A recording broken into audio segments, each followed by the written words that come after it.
Thungathurthi MLA మందుల సామేలపై ప్రజలు ఆగ్రహం వ్యక్తం చేశారు. సంక్షేమ పథకాలు, ప్రజల సమస్యలపై నిలదీశారు. సూర్యాపేట జిల్లా తుంగతుర్తి మండల కేంద్రంలోని గ్రామ పంచాయతీ కార్యాలయంలో నిర్వహించిన ప్రజాపాలన గ్రామ సభలో ఎమ్మెల్యే మందుల సామేల్ మాట్లాడుతుండగా సంక్షేమ పథకాల అర్హుల పేర్లను చదివిన తర్వాతే మాట్లాడాలని అడ్డుకున్నారు.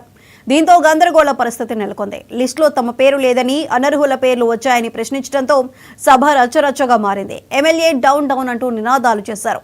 ఇంతలో పోలీసులు పెద్ద ఎత్తున వచ్చి ఎమ్మెల్యేను అక్కడి నుంచి తరలించారు. దాంతో సభ అర్ధాంతరంగా ముగిసింది.